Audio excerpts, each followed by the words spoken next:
Ici, je cite en préambule une phrase de Jean-Claude Risset. C'est un rapport qui a été commandé en 1992 par le ministère de l'Enseignement et de la Recherche. Je ne vais pas tout lire, mais bien que le début me paraît important. L'expression artistique ne peut tourner frileusement le dos à son époque et exclure les acquis scientifiques et technologiques de son temps.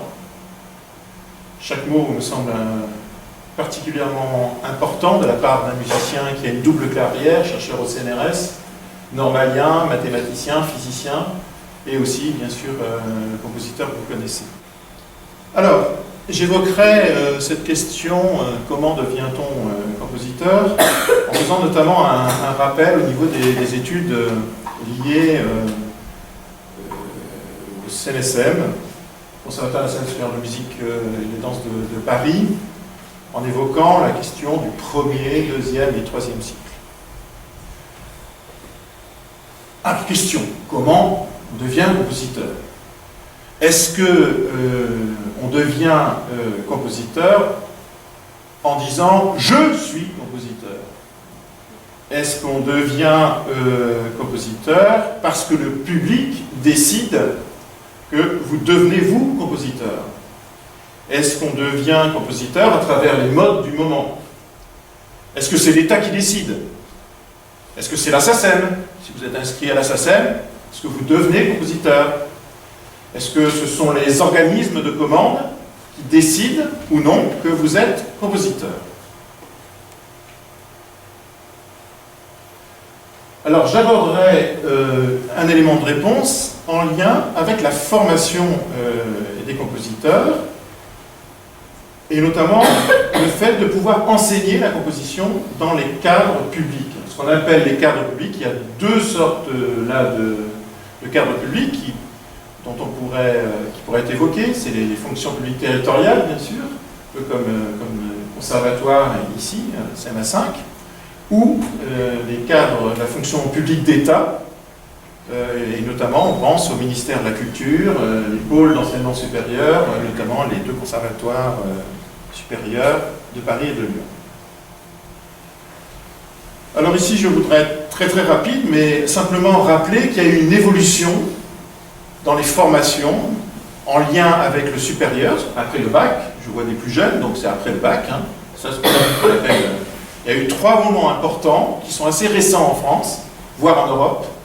Ce qu'on appelle la réforme LMD, qui est une réforme qui a permis, ou on tente en tout cas d'harmoniser au niveau européen les dispositifs de formation et d'enseignement, à travers notamment la délivrance de crédits européens, le fait que vous puissiez apprendre en France, et puis après aller en Allemagne, après aller en Suisse éventuellement, et tout ça pour obtenir éventuellement un même diplôme.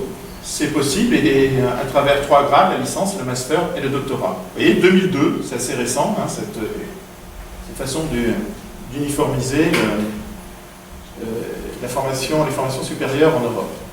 Deuxième point, c'est ce qu'on appelle la création des presses. Ce sont des pôles de recherche et d'enseignement supérieur. En 2006, vous voyez, là aussi, c'est assez récent. Et là, on va tenter, au niveau français et européen, là aussi, de créer des grands centres de formation de recherche, tout ça pour apparaître aussi au niveau international, notamment. En 2012, vous voyez, il y avait 26 presses. Ça a posé les questions de la réunification de certaines grandes universités, dont trois grandes universités, notamment à Strasbourg, qui étaient une des premières comme ça réunification, avec 45 000 étudiants, je crois me rappeler. Troisième moment important, 2007, c'est la naissance d'un diplôme spécifique, là en lien avec le ministère de la Culture, là on parle de l'enseignement plutôt musical. Ce diplôme s'appelle le Diplôme national supérieur professionnel de musicien, le DNSPM, et qui correspond avec la création en France, depuis 2007, des pôles d'enseignement supérieur. Alors vous savez qu'il y a les conservatoires, c'est une chose. Il y avait avant les deux grands conservatoires de Lyon et de Paris.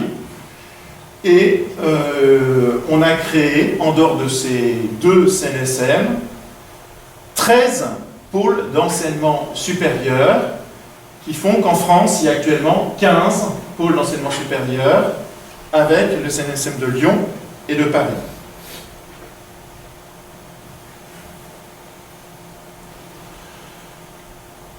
Alors, donc, il y a une réponse institutionnelle. Comment devient-on compositeur? Manifestement, d'après le ministère de la Culture, puisqu'on parle de ça, éventuellement aussi d'enseigner dans les conservatoires, il est très nécessaire, indiqué, c'est demandé, de suivre une formation spécifique en 1, et 2, donc, d'obtenir des diplômes spécifiques. Ça peut paraître un peu curieux pour certains, ben non. On doit faire des études et obtenir des diplômes. En tout cas, c'est la réponse du ministère de la Culture en termes de diplomation. Et après, dans le cadre des conservatoires, ça fonctionne comme ça. Alors, si on parle de la durée des études, là aussi, il y a une chose qui peut paraître étonnante et qui est assez récente dans le cadre de l'évolution de l'enseignement supérieur, c'est qu'on peut comparer la durée des études en composition à la durée de quoi? D'un chercheur, enfin d'un futur chercheur des universités. Paraître assez curieux, j'ai oublié 8 ans, j'ai eu un doctorat dans les deux cas, c'est-à-dire aujourd'hui, il existe au sein du CNSM de Paris et au sein du CNSM de Lyon la possibilité d'obtenir un doctorat en composition.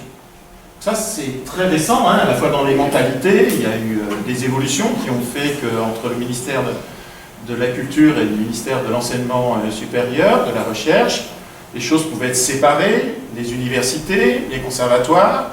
Là, il y a une tentative de réunir, et par exemple au CNSM, il y a le lien avec l'université de la Sorbonne, Paris 4, le fait de rechercher, qui est un métier, être chercheur, méthodologie de la recherche, ainsi de suite, et la composition. Et notamment au sein de ce doctorat de composition, il y a un aspect pratique de réalisation, mais aussi un aspect d'investigation, de recherche, ce qui existait déjà aux États-Unis, ailleurs, dans d'autres pays. On était un petit peu en retard, si on peut parler comme ça. Je vois que le diaporama, c'est un petit peu mélangé. Alors là, je vais vous parler un petit peu de comment ça se passe au CNSM. On rentre éventuellement au CNSM, on n'est pas encore rentré d'ailleurs. Qu'est-ce qu'on demande pour devenir compositeur quand on rentre dans ce conservatoire de Paris ou de Lyon, qui sont les seuls à regrouper les 3 grands cycles, premier cycle, deuxième cycle, troisième cycle. Ce qu'on appelle les pôles d'enseignement supérieur ne permettent que d'accéder au premier cycle, qui correspond à ce qu'on appelle la licence. Alors vous voyez qu'il y a un département au CNSM, il y a 32 enseignants, environ 280 élèves, qui regroupent 3 filières, les classes d'écriture, les classes d'orchestration, les classes de composition en 2, les classes de direction de chœur et de direction d'orchestre. C'est un même département. Le CNSM de Paris est organisé en différents départements, et en l'occurrence, au sein de ce département, on trouve ces différents types d'enseignement. Alors ça apparaît dans le règlement intérieur, je n'invente pas les choses, j'ai été puisé dans les textes du CNSM. À d'autres moments du règlement intérieur, il est spécifié qu'il y a aussi maintenant la musique à l'image, une discipline qui aura tendance à se développer. Alors quelles sont les différences finalement entre une classe d'écriture, une classe d'orchestration, une classe de direction? Vous voyez, si on prend le règlement des études, les classes d'écriture, on demande d'étudier différents styles et techniques, appropriation, connaissance des styles et la maîtrise des différentes techniques de la rhétorique musicale. Là, j'invente rien, c'est précisément ce qu'on demande. En l'occurrence, si on vous donne une mélodie qui ressemble à une mélodie luthérienne, voilà, il faut pouvoir harmoniser ça, si c'est un choral, dans le style de Bach, dire faire parfaitement un faux, ce qui est extrêmement difficile. Il faut être musicien, exactement comme si vous deviez restaurer un bâtiment. Ce sont des études extrêmement délicates.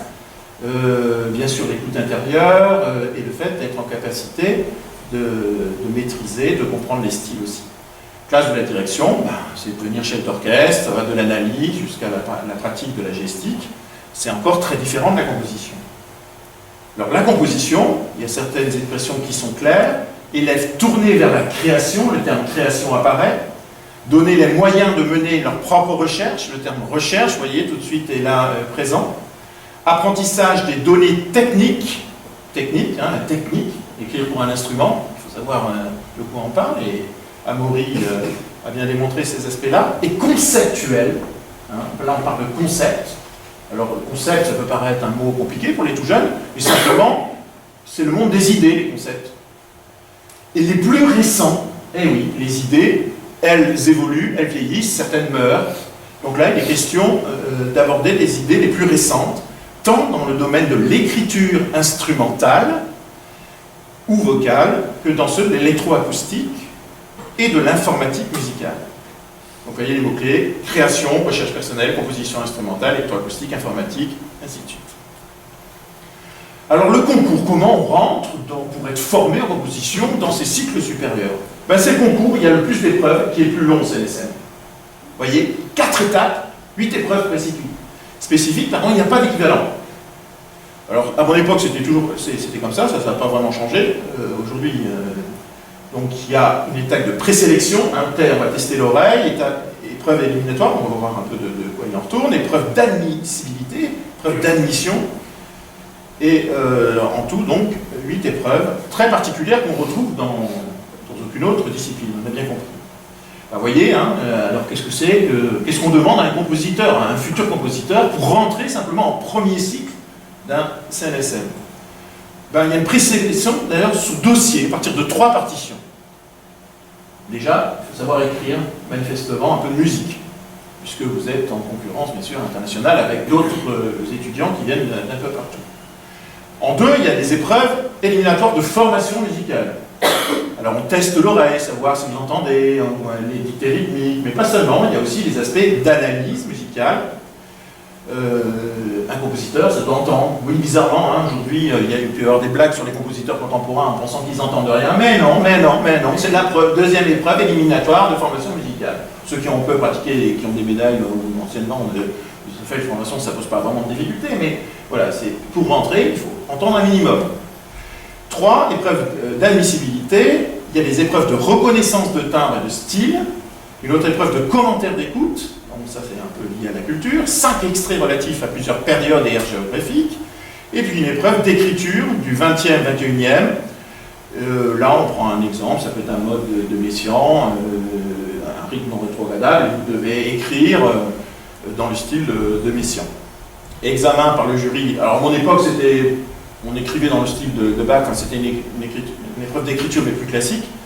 Aujourd'hui, c'est plus tourné vers le 20 et 21e, car dans les cours d'écriture au CNSM, on a intégré, c'est assez récent, des cours d'écriture, je dis bien d'écriture, 20e, c'est-à-dire être en capacité d'écrire comme Messiaen écrivait, comme Berg écrivait, ou comme Grisé écrivait.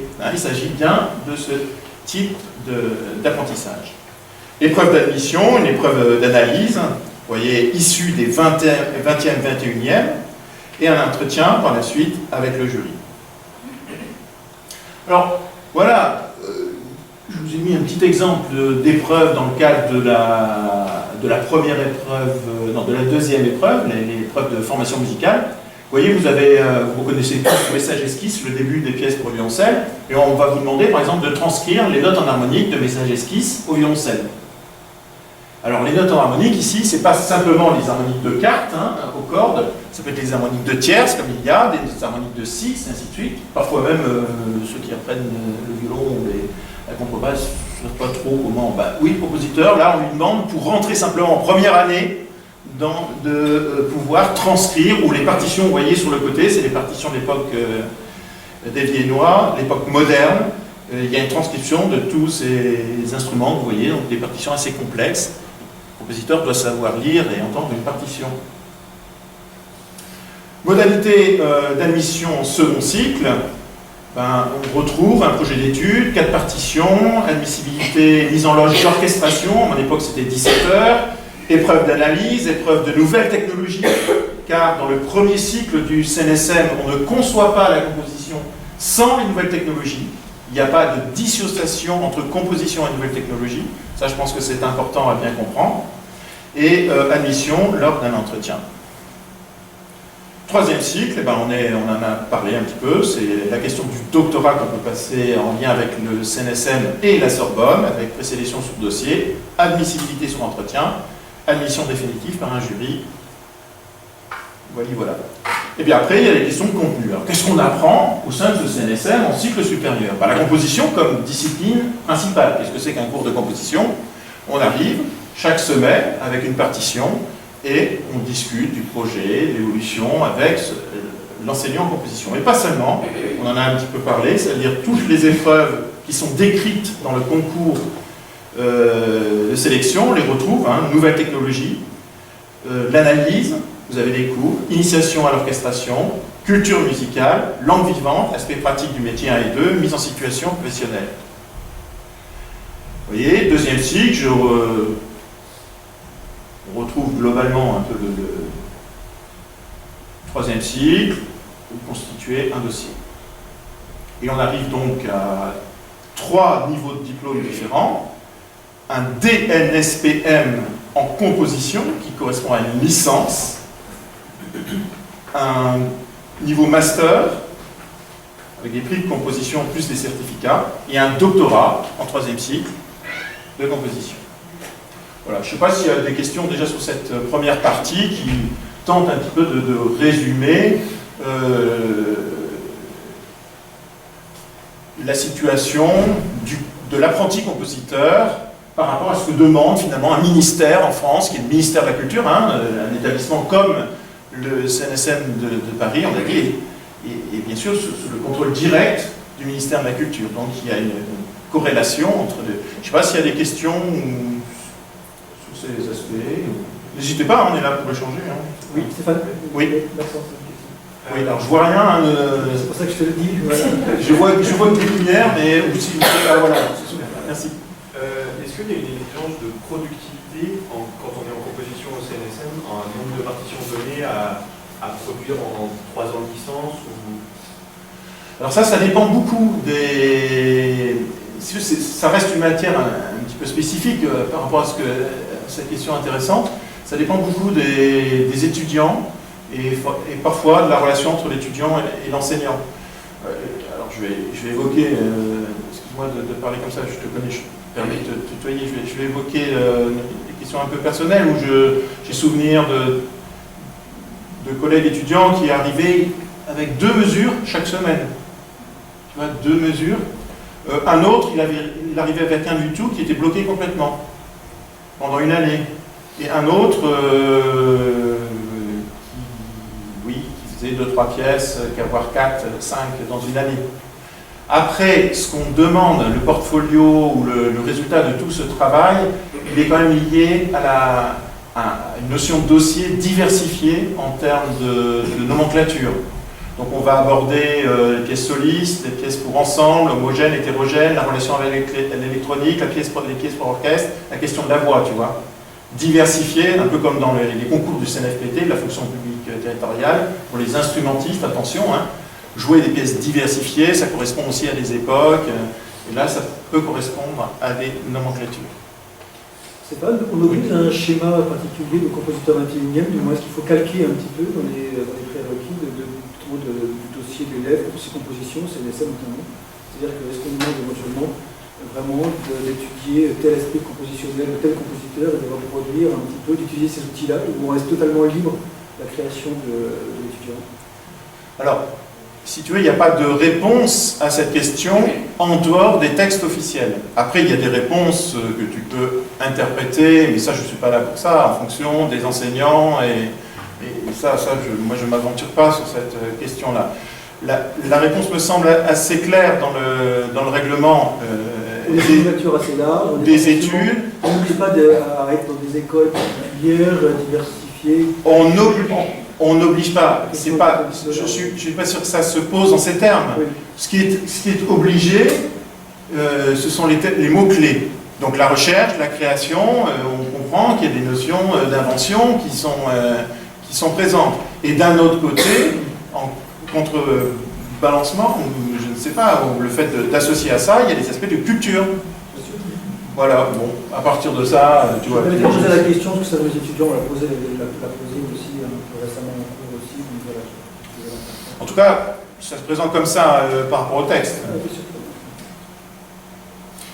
Alors, je terminerai, et puis je ne vais pas trop... Voilà, je fais une présentation assez rapide. Hein. Je vais parler de quelques enjeux et perspectives par rapport à cette question, et réévoquer le rapport Bisset qui faisait déjà à l'époque état d'un retard en France, voire en Europe, mais surtout en France, au niveau international, dans les relations entre art, sciences, technologie, et on pourrait ajouter pédagogie, formation. Alors, qu'est-ce que ça veut dire vivre la création au XXIe? On pourrait se poser la question. Et là, on voit que le compositeur, sortant de 8 années de formation, est en capacité d'apporter une expertise sur le domaine de la création. Il faudrait peut-être un peu les utiliser parfois, d'ailleurs, que ce soit dans le domaine culturel public ou autre. On pourrait utiliser le savoir des compositeurs qui ont passé quand même 8 ans sur les bancs de l'école, à raison parfois de 18 heures par jour quand ils écrivent une pièce pour orchestre et autres. Ils peuvent apporter des analyses, des situations en termes de création et plus largement associées à la culture. Alors, il faut être assez clair, on est dans la 3e révolution, dirait Michel Serres, à l'échelle de l'humanité. Il n'y en a pas eu 36, selon Michel Serres, un chercheur qui pense l'histoire des sciences notamment. Et cette 3e révolution nous fait penser immédiatement au fait de pouvoir soutenir des créations liées au monde artistique hybridé et interactif. Interaction homme-machine, place des publics et des interprètes, monde réel, monde virtuel. On est en plein dedans. Alors, c'est pas qu'on... Donc quand je dis on est en plein dedans, on peut refuser ça. On peut refuser l'époque dans laquelle on est. Mais l'époque, elle est celle-là. C'est une des caractéristiques. Autre caractéristique, favoriser les écritures de l'espace-temps artistique post-relativiste, 1915, là je parle dans le domaine des relations avec les sciences, et polymorphie spatialisée, l'invention de multiples simultanément. Ça vous évoque ou pas des choses? 1915, oui, bien sûr, on pense à Einstein, et le fait que l'espace-temps est compris de manière différente. Qu'est-ce que ça devient aujourd'hui, au XXIe, dans la création? On ne peut pas penser l'espace-temps musical indépendamment de ce qui s'est passé à cette époque-là. Soutenir aujourd'hui l'éclosion d'œuvres intelligentes. Alors je mets bien intelligente entre guillemets. La place et la puissance d'invention des algorithmes, la question de l'IA, l'intelligence artificielle, recherche combinatoire, probabiliste, tout ce domaine bien sûr qui préoccupe notre époque. Ou qui devrait préoccuper notre époque. Encourager les œuvres qui renouvellent la question des frontières et modifient les contacts avec le public, utilisation internationale des réseaux, consortium international, peut-être qu'on ne se rend pas toujours compte de ça, mais aujourd'hui, les modalités de création, à travers des collaborations, et pas seulement, les modalités économiques sont en train d'être modifiées à l'échelle mondiale et d'une manière extrêmement puissante. Si on ne se rend pas compte, on s'en endort du coup. C'est-à-dire qu'on fera des vieilles choses. C'est comme ça. Soutenir les projets d'une création unifiée entre danse, théâtre, musique, art visuel, technologie, art du cirque.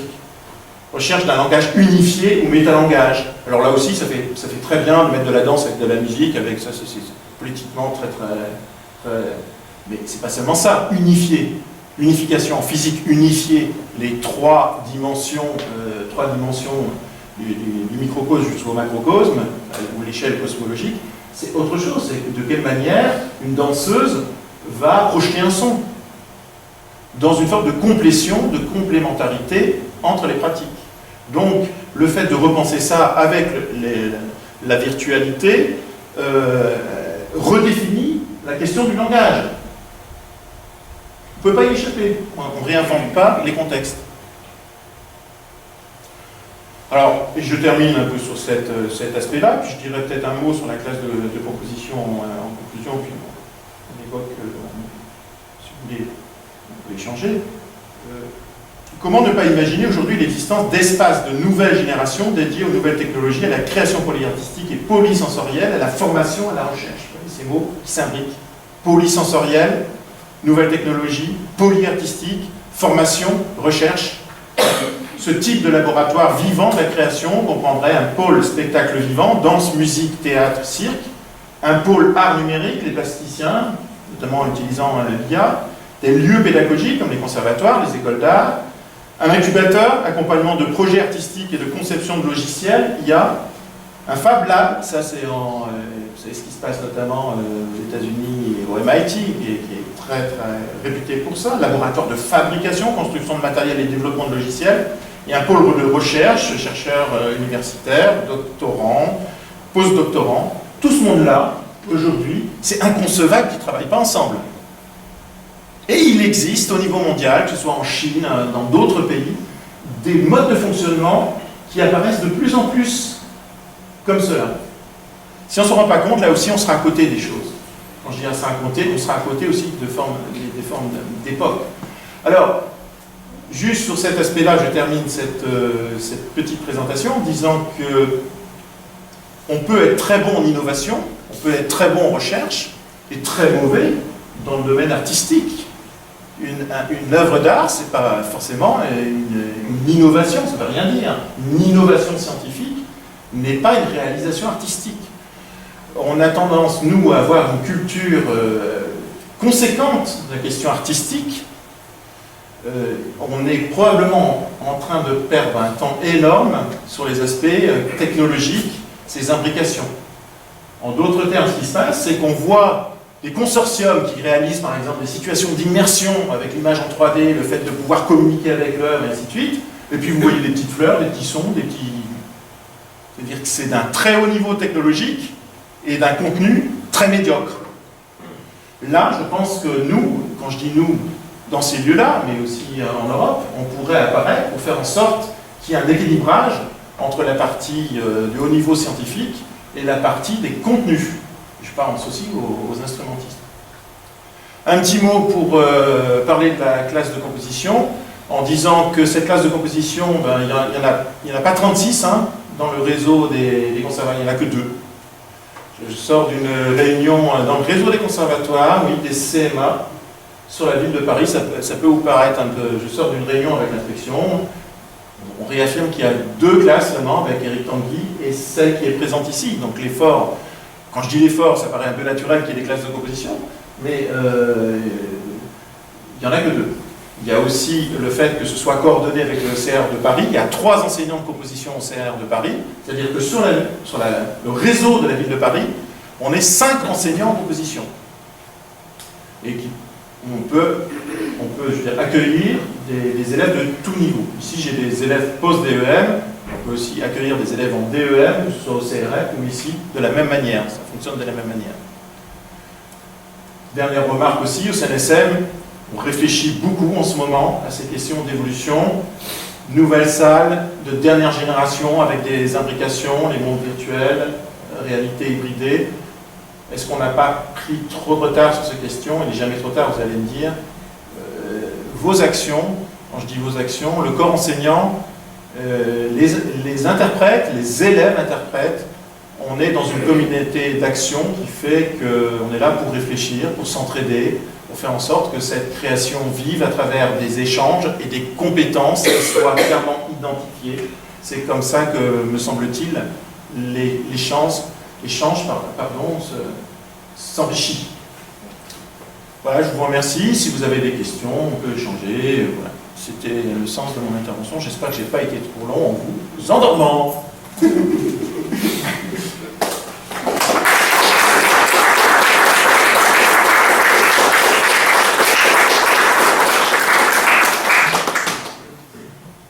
Petite question, pas de petite question, grande question? Oui? Voilà. Oui. Dans la classe de composition, vous avez la possibilité de faire jouer des étudiants, parce que c'est toujours un peu la question en fait, qu'on a. Est-ce qu'il y a des moyens, des liens avec les autres classes d'instruments, musique de chambre, les élèves puissent avoir une réalisation de ce qu'ils ont écrit? Alors Amaury ce soir, il y a une belle démonstration un peu d'interaction. Oui. La difficulté, c'est que quand on est dans une classe de composition telle qu'elle se présente, ils n'ont pas vocation à écrire que des pièces, je dirais, pédagogiques. Donc il y a vous voyez bien le niveau d'Amaury déjà, ils doivent être en situation de pouvoir faire jouer des pièces qui pourraient être des pièces d'ordre professionnel en termes de réalisation. Donc ça pose en effet des questions intéressantes. Il y a eu des pièces, d'ailleurs des pièces assez magnifiques d'étudiants ici, qui somme toute étaient assez difficiles. Par ailleurs, j'incite mes étudiants à écrire au niveau pédagogique, ils ne le font pas toujours, ils ne suivent pas toujours les conseils. C'est très difficile d'écrire, vous le savez bien, une œuvre pédagogique. On croit que écrire des choses qui paraissent plus simples et plus simples à faire, mais pas du tout, c'est l'inverse. Pour écrire une chose simple, il faut aussi des formes de compétences, surtout si elles s'inscrivent dans cette démarche. Bon, voilà, moi je remercie les enseignants dès qu'on est en possibilité de créer des contacts, et en tout cas là c'est ce qui s'est passé, et je suis très heureux de ça, c'est important, oui. Il y avait une autre question C'était un tout petit bruit dans votre présentation. Oui, pardon. Le DNSM, entre guillemets, en composition. DNSM. Oui, mais je ne sais pas parler. Oui, je ne sais pas. Il ne peut être délivré que au CNSM de Paris et Lyon ou dans tous les pôles sup, il en existe un. Voilà. Alors, le DNSPM correspond au niveau licence, qui correspond à un niveau premier cycle, qui correspond au diplôme délivré dans les 15 pôles sup existants en France actuellement. Et les deux CNSM intègrent, eux, des niveaux de deuxième et troisième cycle, ce que n'intègrent pas les... Et dans les pôles sup, il y a dans tous les pôles sup des diplômes techniques de mention composition, ça j'ai pas fait d'études, mais je sais qu'à Strasbourg ça existe. Globalement, il doit y avoir, mais ça, il faudrait vérifier. Mais pratiquement, j'ai pas de. Je pense que ça, oui, c'est à vérifier précisément. Il faut avoir un ordre d'idée en termes de nombre d'étudiants au niveau licence. Ça représente combien à peu près d'étudiants sur le Strasbourg ou à Paris? Ça, je n'ai pas de chiffres, je pourrais dire des bêtises. Alors bien sûr, j'ai une expérience de ça, mais je n'ai pas de chiffres précis à vous indiquer. Je n'ai pas de chiffres précis. Je crois qu'en position, ils sont, mais je ne voudrais pas dire de bêtises, mais 33 CNSM de Paris. Mais je ne voudrais pas dire de bêtises. Un chiffre à vérifier, mais je crois. 33 sur les principes. Oui, c'est ça. 33 sur le principe. Avec beaucoup de refus, non? Ça a l'air très... Ah oui, c'est un concours qui reste très difficile avec beaucoup de refus. Oui. Après, c'est pas la seule. Voilà, c'est l'étiquette ministère de la Culture, enseignement, et les cadres publics. Bon, c'est pas forcément les seuls. Oui. Oui, pardon. Deux questions. Oui. Est-ce que ça avantage si on joue d'un instrument de musique, si on veut devenir compositeur ou pas? Rentrer au CNSM? Ah, c'est une question importante, mon grand. Bien sûr, le fait de pratiquer un instrument, d'abord dans son corps, c'est important, parce que la musique est en relation avec le corps, comme tu sais. Et un compositeur qui reste à sa table, parfois le corps il trinque un peu, mais pas dans le bon sens. Alors jouer un instrument, voir un peu comment ça fonctionne, c'est important. Oui, alors par la suite, c'est difficile de concilier un haut niveau de pratique, la composition et l'interprétation. Mais c'est possible. Il y en a qui arrivent à réaliser les deux, mais ce n'est pas une obligation. Par contre, pouvoir écrire pour un orchestre, ça c'est une obligation de savoir écrire pour un orchestre, tu vois. Alors si tu as joué, je vois Marc Lys qui est représentant par exemple des professeurs au CNSM, lui tu vois, il a un CA de piano, entre autres choses, et un CA de trombone. En plus d'écrire, plus un CA de directeur, mais ça c'est encore autre chose. Mais voilà, il a travaillé et à 14 ans, je me rappelle, je le revoyais en train de jouer, de travailler, comme fait un petit peu de pratique un des élèves compositeurs qui est là. Tu pourrais peut-être dire un mot sur ça, tu fais... Antoine, tu rajoutes la danse, il pratique même la danse. Donc c'est en effet très, très utile, non seulement très utile, mais conseillé. Et un peu le piano aussi. C'est bien de pouvoir, même si ce n'est pas ton instrument principal, c'est toujours bien de pratiquer le piano, de déchiffrer. Ça c'est un instrument... toujours utile. l'oreille polyphonique avec le piano, surtout si tu joues de la trompette, même si tu chantes et tu joues en même temps. Bon, la polyphonie elle peut être un peu restreinte. Sans parler de l'ordre, là, il faut rajouter. Je ne sais pas si j'ai bien répondu, ça te va? Deuxième question. Deuxième question. La deuxième question, est-ce que si on veut par exemple publier une œuvre qu'on a écrite, Oui. est-ce qu'on est obligé de faire les trois cycles Ah, ça c'est une bonne question aussi. Non, tu n'es pas du tout obligé de faire les 3 cycles. Tout le monde, tu vois, ça c'est la réponse qu'on te donne, c'est l'institution française, un ministère, pour éventuellement, si tu veux enseigner ici. Tu dois passer par là. Mais après, si tu as envie d'être joué, c'est une autre réponse. La SACEM, si tu es joué 3 fois, si tu organises 3 concerts, toi-même, il faut quand même des petites entrées payantes, il ne faut pas que ce soit trop dans un cadre pédagogique, mais avec d'autres copains et tout, il y a des gens qui se débrouillent très bien pour ça, bah, tu es admis à la SACEM. Oh, je simplifie un peu, mais je ne suis pas très loin. Quand je suis rentré à la SACEM, j'avais quasiment rien écrit, moi. Je ne sais même pas si j'avais eu 3 concerts. Je ne sais pas comment je suis rentré à la SACEM. Je pense que j'ai encore une troisième question. Est-ce que Je sens que tu vas venir en classe de composition, toi, bientôt. Non? Ou tu as envie directement d'être édité? Il n'a pas envie de faire ça. Dis-moi là, dis-moi.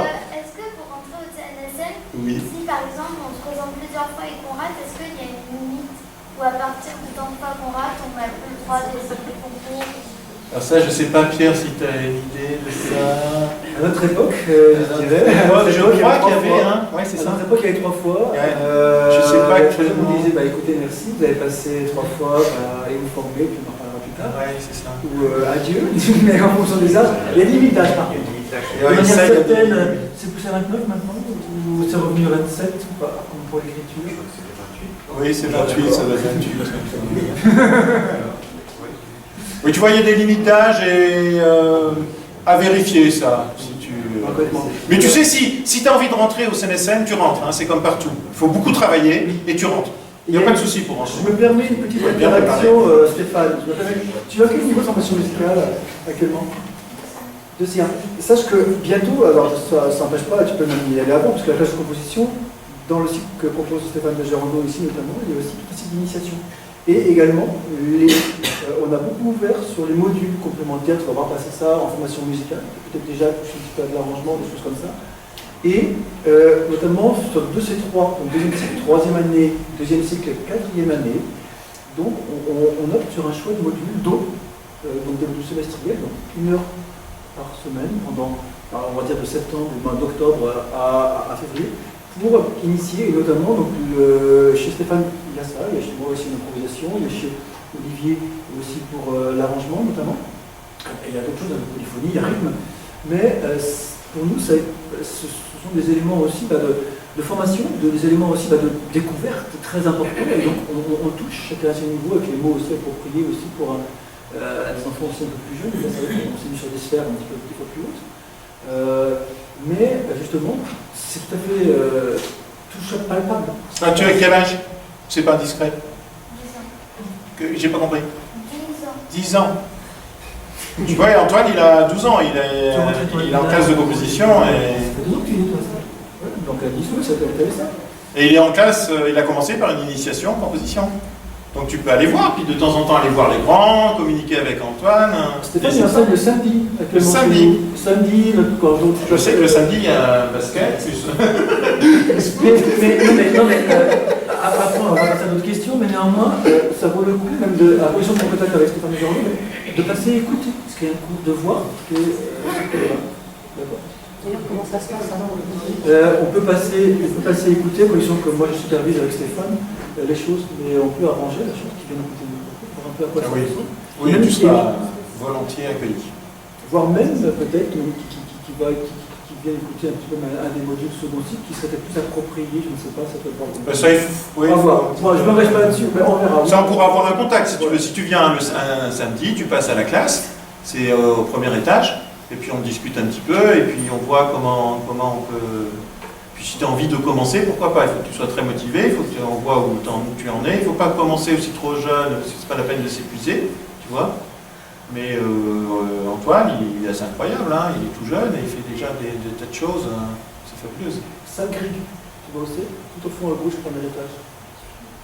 D'accord. Ouais, tu vois, monte l'escalier, de gauche, tout au fond. Voilà, je ne sais pas si... Questions? En tout cas, je sais pas, je vois des enseignants, mais un grand merci aussi au corps enseignant, parce que être compositeur, on n'est jamais compositeur seul. On a vu l'articulation entre les différentes disciplines, et la création ne peut vivre qu'à travers un réseau de soutien, de communication. Ce n'est envisageable que comme ça. Et soit on ne va pas avoir de solution par rapport à ces évolutions que j'ai décrites, soit nos cultures vont mourir d'une certaine manière. Quand je dis elles vont mourir, elles vont devenir des langues mortes. Soit on aura la capacité de s'ouvrir à ce que je viens de décrire et qui sont des aspects sur lesquels on a pris quand même pas mal de retard. Il faut bien avoir conscience de ça. Donc c'est à nous, je pense à nous tous, de faire en sorte qu'on s'immerge dans ces interrogations, dans cette recherche, dans le fait d'ouvrir des espaces. Et c'est toujours passionnant et de communiquer à travers ça. Je vous remercie pour toute votre attention et grand merci pour mes élèves que j'associe tous.